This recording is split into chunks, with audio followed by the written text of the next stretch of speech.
Oppitunti 1. Matkavinkkejä.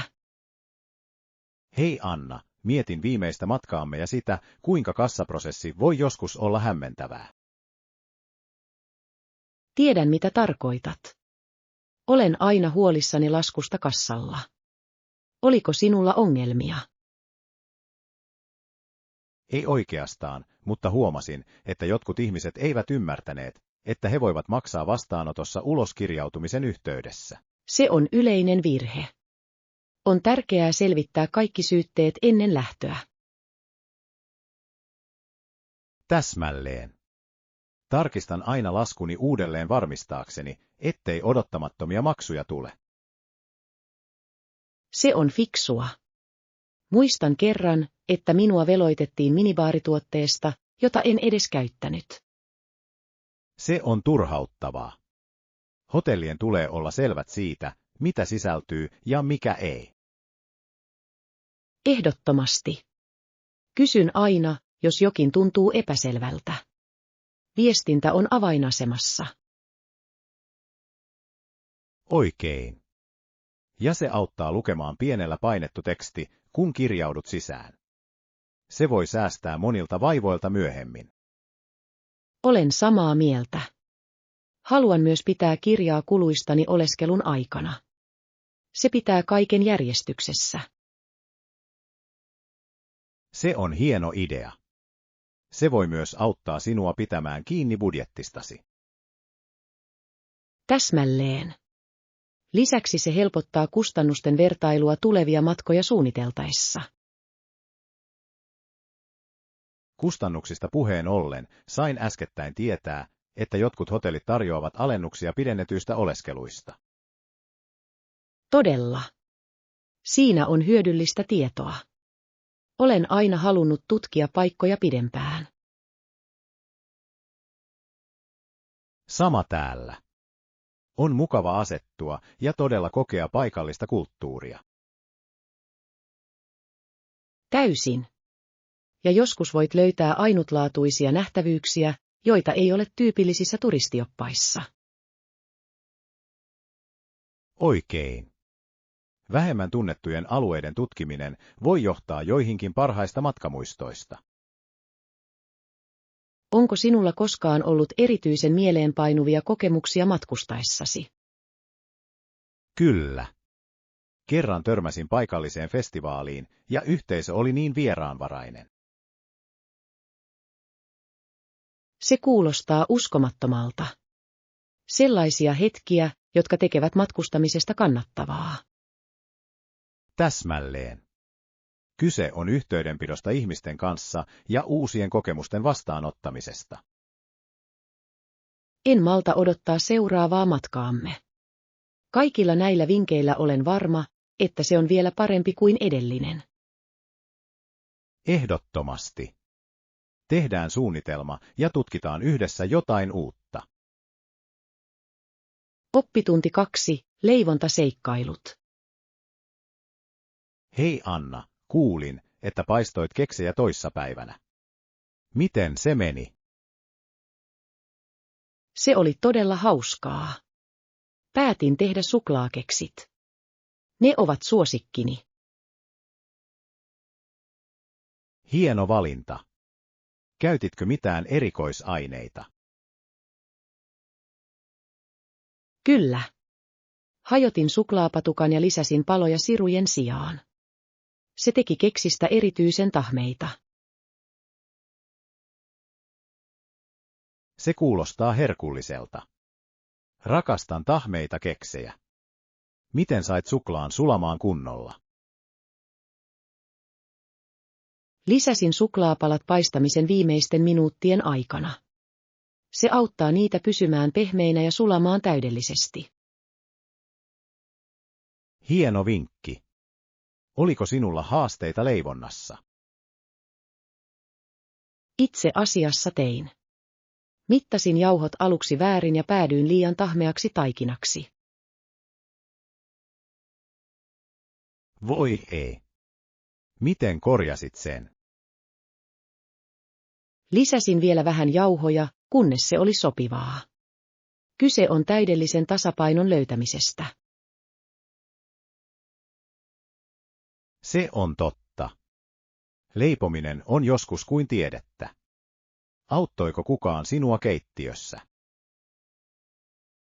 Pikkuveljeni halusi auttaa, mutta enimmäkseen hän halusi vain syödä keksitaikinan. Klassinen sisarusliike. Taikina on usein paras osa. Onko hän saanut apua ollenkaan? Vähän. Annoin hänen sekoittaa ainekset, ja hän oli niin ylpeä itsestään. Se on mahtavaa. Yhdessä leipomisesta voi jäädä upeita muistoja. Ehdottomasti.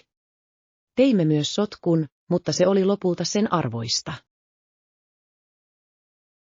Pieni sotku on osa hauskaa. Miten keksit onnistuivat? Niistä tuli hämmästyttäviä. Kaikki perheenjäsenet rakastivat niitä. Saimme koko erän valmiiksi yhdessä illassa. Vau, se on vaikuttavaa. Jaoitko reseptin kenellekään? Kyllä. Jaoin sen ystävieni kanssa, ja he haluavat myös kokeilla tehdä niitä. Se on hienoa. Leipomisen iloa on hauska levittää. Aiotteko kokeilla muita reseptejä? Kyllä minä. Ajattelen seuraavaksi kokeilla kaurapuurorusinakeksejä.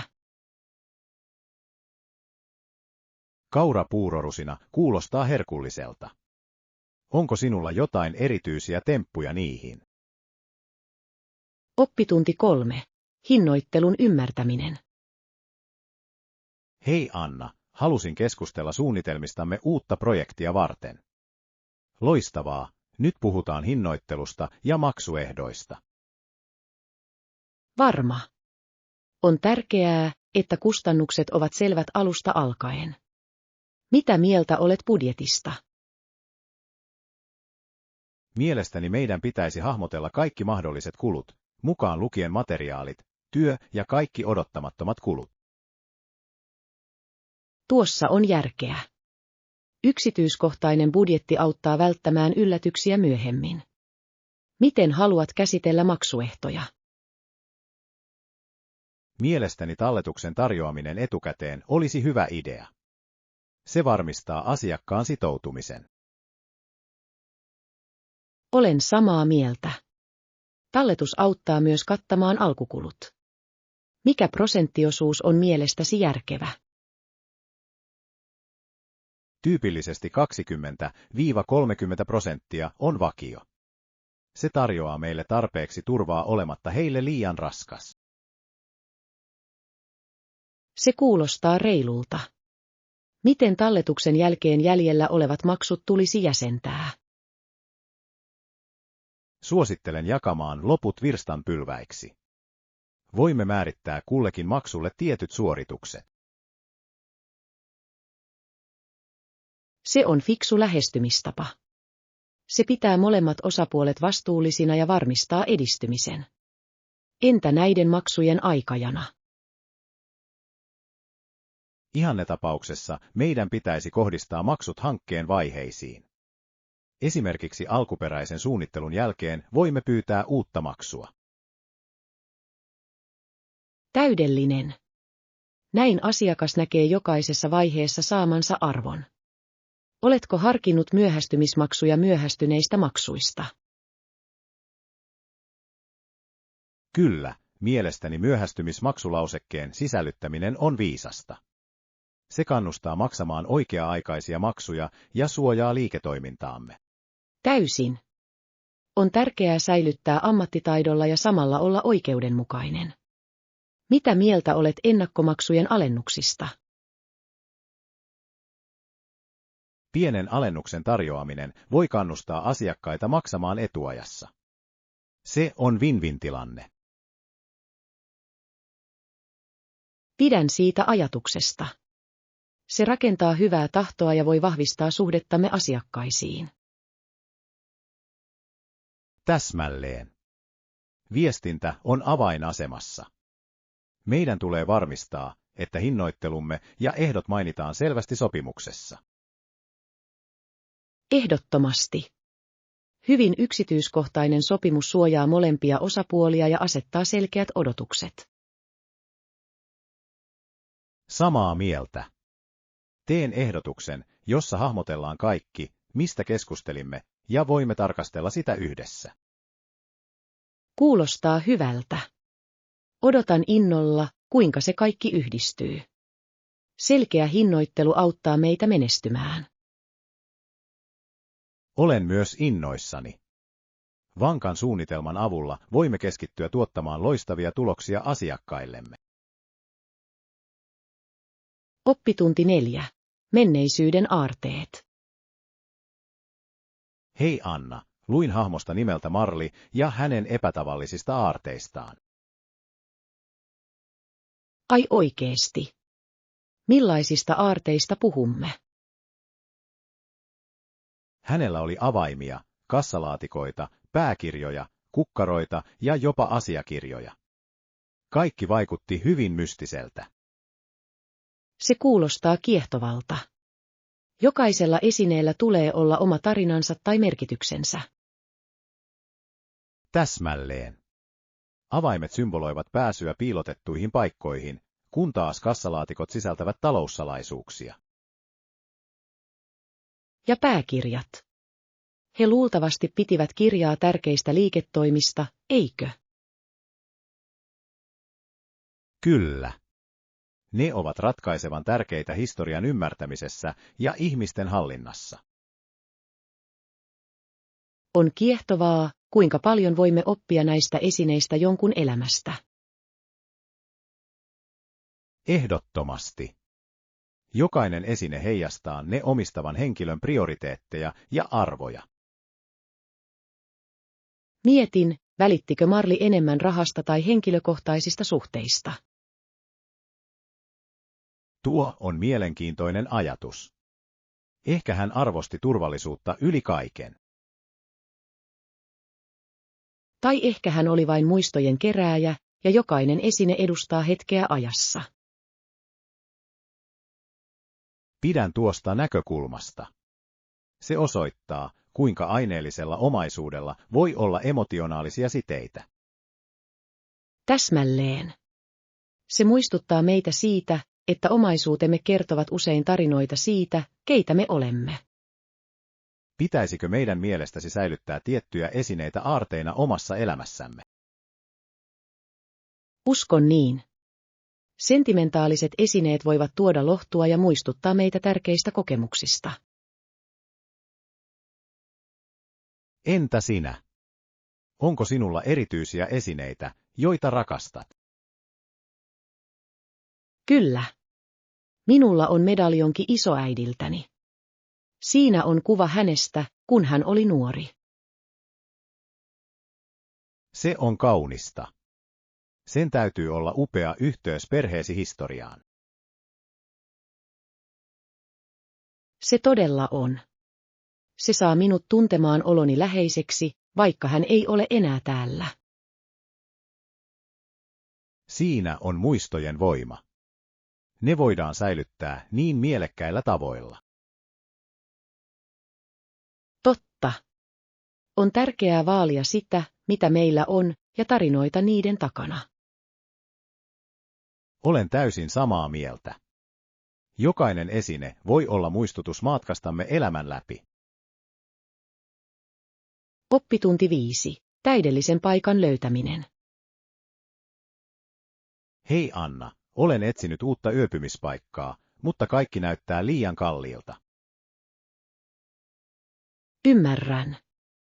Voi olla vaikeaa löytää jotain, joka on sekä edullinen että mukava.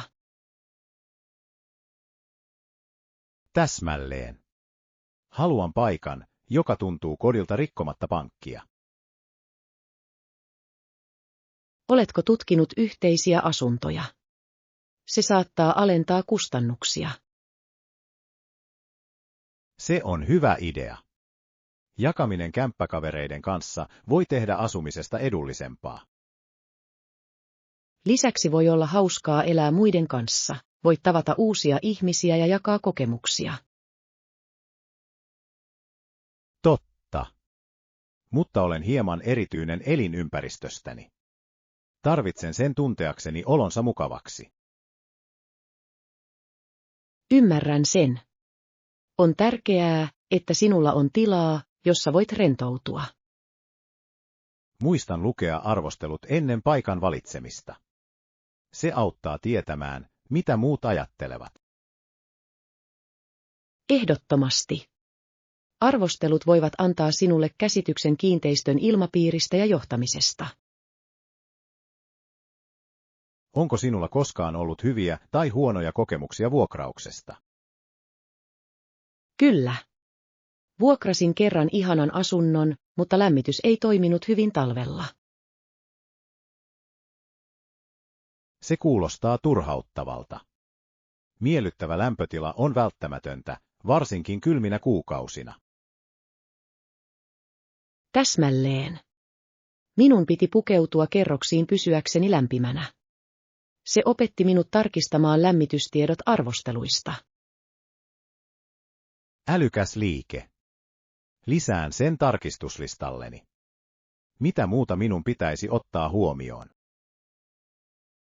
Etsi mukavuuksia, kuten pyykinpesumahdollisuus ja julkisen liikenteen läheisyys. Hyvä pointti. Ne voivat tehdä jokapäiväisestä elämästä paljon helpompaa. Ja älä unohda tarkistaa, kuinka turvallinen naapurusto on. Se on tärkeää mielenrauhan kannalta. Täysin. Turvallisesta ympäristöstä ei voida neuvotella. Teen myös tutkimusta aiheesta. Täydellinen. Huolellisella suunnittelulla olen varma, että löydät loistavan paikan. Kiitos, Anna. Tunnen nyt itsevarmuutta etsinnässäni. Katsotaan, mitä löydän. Oppitunti 6. Koulutuksen arvo. Hei Anna, olen miettinyt, kuinka jotkut pitävät koulutusta turhana liikunnana. Tämä on mielenkiintoinen näkökulma. Mutta koulutus voi todella avata ovia parempiin työmahdollisuuksiin. Täsmälleen. Asianmukaisella koulutuksella ja korkeakoulutukseen pääsyllä ihmiset voivat parantaa taitojaan merkittävästi. Oikein. Se on tärkeää henkilökohtaisen kehityksen ja urakehityksen kannalta. Mikä on mielestäsi suurin este? Uskon, että kohtuuhintaisuus on tärkeä kysymys. Monilla ihmisillä ei ole varaa korkeakoulutuksen kustannuksiin. Täysin. Opiskelijavelka voi olla ylivoimainen, jolloin jotkut epäröivät jatkaa opintojaan. Ja se on valitettavaa, koska koulutus on investointi tulevaisuuteen. Kyllä. Lisäksi työmarkkinoiden jatkuvasti kehittyessä jatkuva koulutus on välttämätöntä. Olen samaa mieltä. Työpaikat vaativat nykyään usein erikoisosaamista, joita koulutus voi tarjota. Oletko käynyt äskettäin kursseja kehittääksesi taitojasi? Ilmoittauduin itse asiassa digitaalisen markkinoinnin verkkokurssille. Se on kiehtovaa. Se kuulostaa hienolta. Verkko-oppiminen tekee koulutuksesta helpompaa ja joustavampaa. Se tekee. Pystyn opiskelemaan omassa tahdissani työn ja muiden sitoumusten tasapainossa. Täsmälleen. Se on kätevä tapa jatkaa oppimista. Mitä aiheita olet käsitellyt kurssilla? Olemme keskustelleet sosiaalisen median strategioista, hakukoneoptimoinnista ja sisällön tuotantotekniikoista. Ne ovat arvokkaita taitoja. Sosiaalinen media on nykyään erittäin tehokas työkalu yrityksille. Ehdottomasti. Sen hyödyntämisen ymmärtäminen voi todella vaikuttaa yrityksen menestykseen. Oletko miettinyt, miten voisit soveltaa oppimaasi työssäsi? Kyllä. Aion toteuttaa joitain strategioita parantaaksemme online-näkyvyyttämme. Se on fiksu liike. Se voi lisätä sitoutumista ja potentiaalisia asiakkaita. Toivon niin. Koulutuksen pitäisi loppujen lopuksi koskea käytännön sovelluksia. Täysin. Kun yhdistämme oppimisen tosielämän skenaarioihin, siitä tulee mielekästä. Ja siksi uskon, että kaikilla pitäisi olla mahdollisuus saada laadukasta koulutusta. Oppitunti 7. Pikaruokaseikkailut. Hei Anna, oletko huomannut kuinka pikaruokaravintoloista on tullut niin suosittuja? Täysin. Ne ovat käteviä, varsinkin kun ihmisillä on kiire. Oikein. Mutta kun tilaat pikaruokaa, sinun on ensin odotettava jonossa ravintolan edessä. Totta. Se voi joskus tuntua vaivalloiselta, varsinkin ruuhka-aikoina. Täsmälleen. On hauskaa, kuinka usein kaipaamme pikaruokaa, kun meillä ei ole paljon aikaa. Kyllä. Mutta joskus mietin, uhraammeko laadun nopeuden vuoksi. Se on hyvä pointti. Jotkut pikaruot voivat olla epäterveellisiä, jos niitä syödään liian usein. Ehdottomasti. On tärkeää tasapainottaa mukavuus ravinnon kanssa. Mikä on sinun pikaruokasi? Yleensä valitsen hampurilainen ja perunoita, mutta yritän valita grillattuja vaihtoehtoja aina kun mahdollista. Se on fiksua. Pidän salaateista tai kääreistä. He tuntevat olonsa hieman terveemmiksi. Hieno valinta. Oletko kokeillut uusia pikaruokapaikkoja lähiaikoina? Löysin äskettäin paikallisen hampurilaisravintolan, jossa käytetään luomutuotteita. Se oli herkullista. Se kuulostaa hämmästyttävältä. Luomuainesosilla voi olla suuri ero makuun.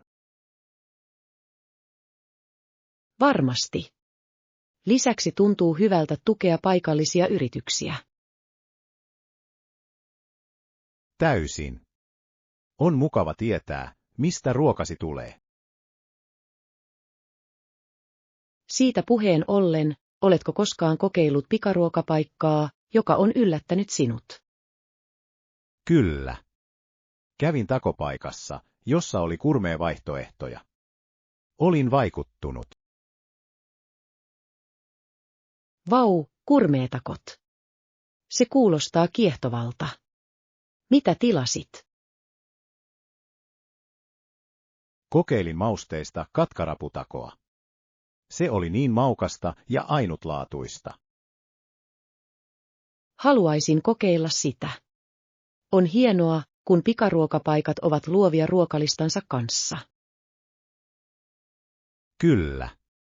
Se pitää asiat mielenkiintoisena ja antaa meille uusia makuja nautittavaksi. Ja on hauskaa tutustua erilaisiin keittiöihin jopa pikaruokaympäristössä. Täsmälleen.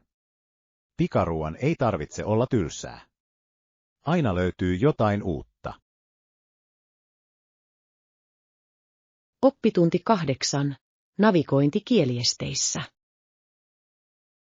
Hei Anna, olen miettinyt, kuinka tärkeää on tietää peruslauseet matkoilla. Täysin. Yksinkertaisilla tervehdyksellä ja reittiohjeiden kysymisellä voi olla suuri merkitys. Oikein. Pelkästään hei tai kiitos sanominen paikallisella kielellä osoittaa kunnioitusta. Kyllä. Se voi tehdä vuorovaikutuksesta paljon ystävällisempää. Suunnitteletko matkoja lähiaikoina?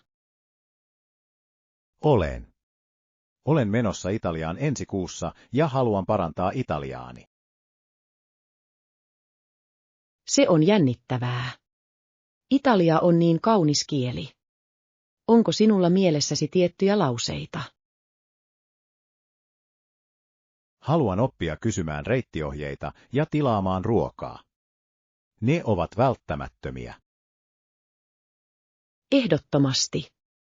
Osaatko kysyä, missä on lähin ravintola? On hyödyllistä. Täsmälleen. Ja en malta odottaa, että pääsen kokeilemaan aitoa italialaista pizzaa. Onko sinulla vinkkejä? Kun tilaat, voit sanoa, ei vorrei una pizza, per favore, mikä tarkoittaa, haluaisin pizzan, kiitos. Se kuulostaa täydelliseltä. Harjoittelen sitä. Entä terveiset? Sano, buongiorno, sanalle, hyvää huomenta, ja, buonasera, sanalle, hyvää iltaa, on loistava aloitus. Rakastan sitä. Tuntuu hyvältä tervehtiä ihmisiä heidän omalla kielellään. Varmasti. Se avaa keskusteluja ja saa sinut tuntemaan olosi paremmaksi. Oletko matkustanut Italiaan aiemmin? Kyllä, kävin viime vuonna. Kulttuuri ja ruoka olivat hämmästyttäviä. Mikä oli suosikkisi matkalla? Rakastin pikkukaupunkeihin tutustumista. Jokaisella oli oma viehätyksensä ja historiansa. Se kuulostaa upealta. Toivon myös vierailevani joissakin vähemmän turistikohteissa. Ehdottomasti. Älä unohda kysyä suosituksia paikallisilta. He tietävät usein parhaat paikat. Hieno idea. Teen sen muistiin. Miten löysit tiesi? Käytin karttojen ja reittiohjeiden yhdistelmää. Useimmat ihmiset olivat erittäin hyödyllisiä. Se on lohduttavaa. Varmistan, että harjoittelen lauseitani, jotta tunnen oloni itsevarmemmaksi. Oppitunti 9. Yhteisen sävelen löytäminen. Hei Anna, olen ajatellut paljon neuvotteluja viime aikoina. Voi. Mikä sai sinut siitä kiinnostumaan? No, kaikissa neuvotteluissa on välttämätöntä löytää molempia osapuolia hyödyttävä lopputulos. Täysin. Kyse on sopimuksesta, jossa molemmat osapuolet ovat tyytyväisiä. Oikein. Mitkä strategiat toimivat mielestäsi parhaiten tämän saavuttamiseksi? Aktiivinen kuunteleminen on tärkeää. Kun ymmärrämme toisen tarpeet, voimme ehdottaa parempia ratkaisuja. Tuossa on järkeä. Joskus pelkkä toisen puolen kuuleminen voi avata uusia mahdollisuuksia. Täsmälleen. Se osoittaa kunnioitusta ja voi auttaa rakentamaan luottamusta, mikä on ratkaisevan tärkeää neuvotteluissa. Oletko koskaan ollut mukana neuvotteluissa, jotka vaativat huolellista kuuntelua? Kyllä. Kerran neuvottelin projektin määräajan asiakkaan kanssa. Kuunteleminen auttoi minua ymmärtämään heidän huolensa. Se on loistava esimerkki. Mitä teit ratkaistaksesi heidän huolensa? Ehdotin vaiheittaista lähestymistapaa, jotta he voivat nähdä edistymisen ja antaa meille enemmän aikaa. Älykäs liike. Kyse on tasapainon löytämisestä joustavuuden ja odotusten täyttämisen välillä. Täsmälleen. Ja on tärkeää tehdä selväksi, mitä voit toimittaa ja mitä et. Avoimuus on avainasemassa. Se auttaa välttämään väärinkäsityksiä. Täysin. Oletko koskaan joutunut koviin neuvotteluihin?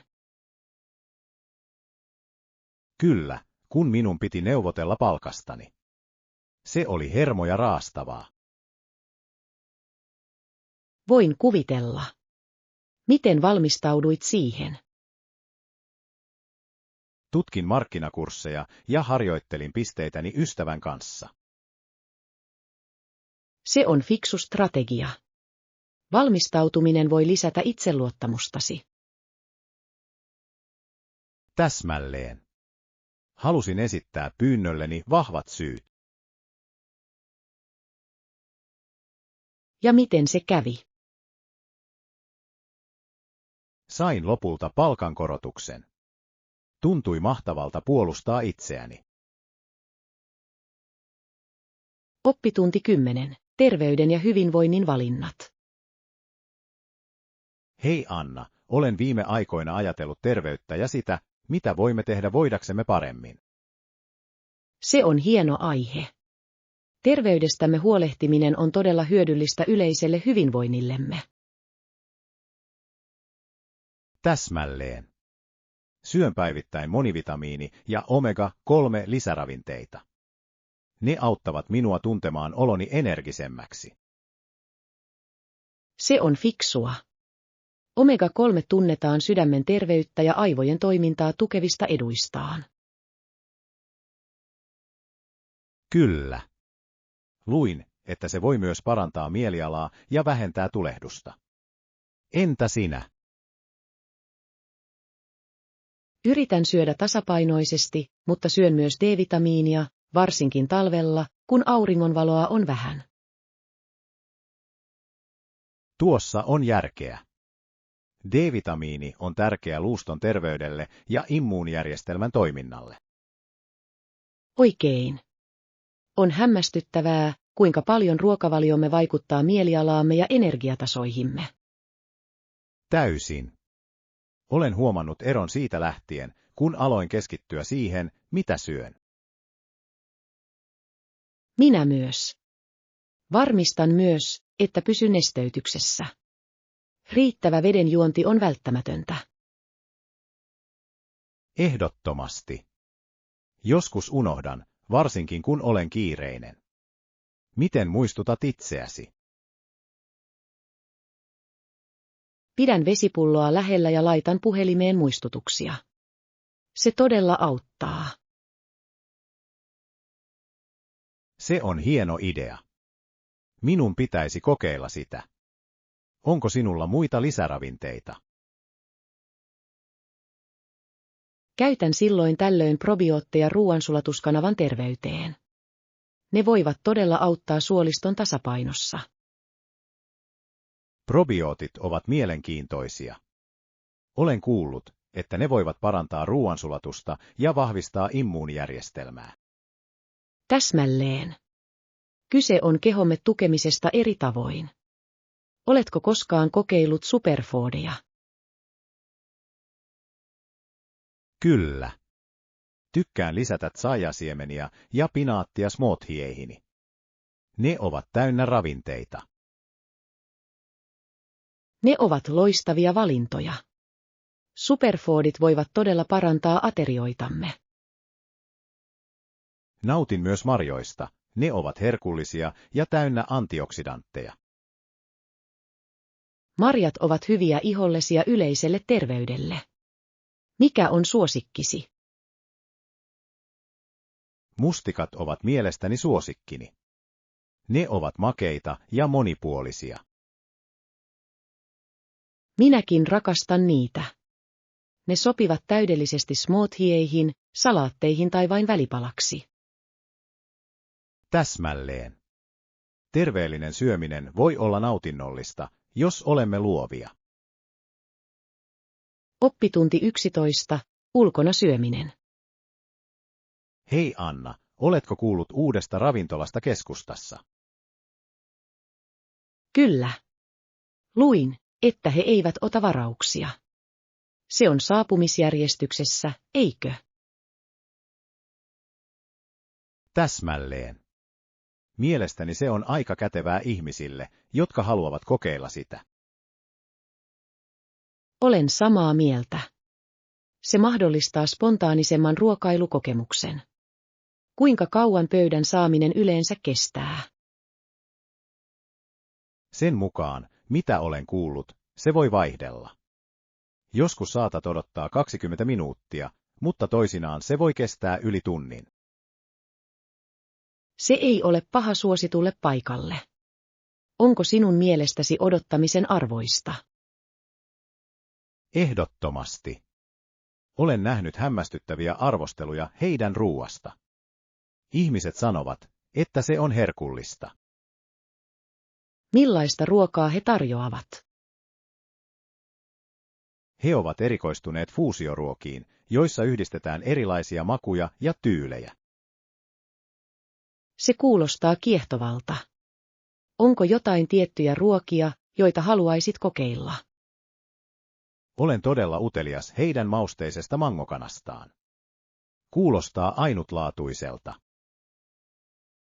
Vau, kuulostaa mielenkiintoiselta. Haluaisin kokeilla jotain erilaista. Entä sinä? Onko heidän ruokalistallaan jotain, mikä pisti silmään? Kyllä. Näin, että heillä on kasvisvaihtoehto, jossa on pahdettuja vihanneksia ja kvinoaa.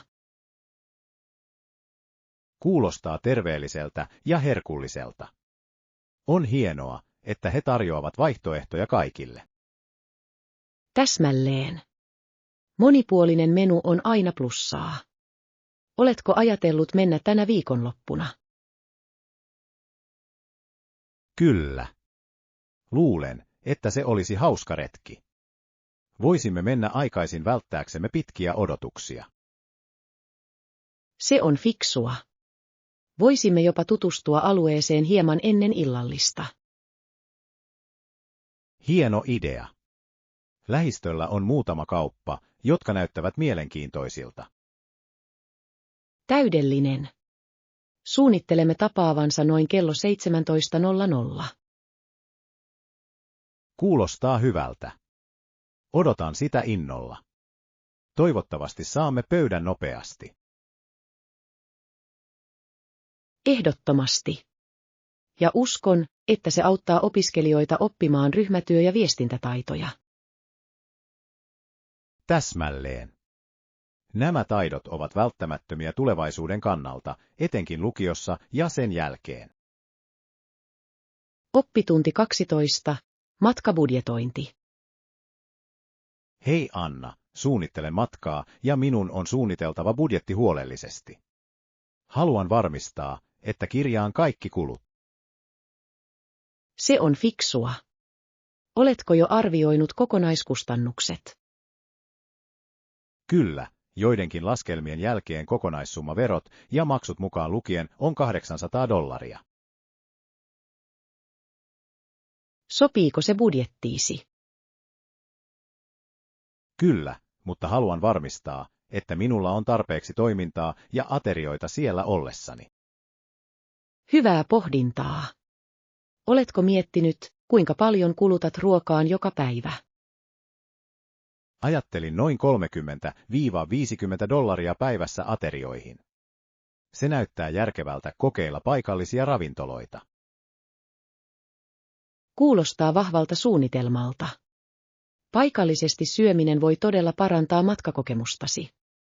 Entä aktiviteetit? Haluan budjetoida noin $100 aktiviteetteihin, kuten sisäänpääsymaksuihin, nähtävyyksiin ja ehkä kiertoajelulle tai 2.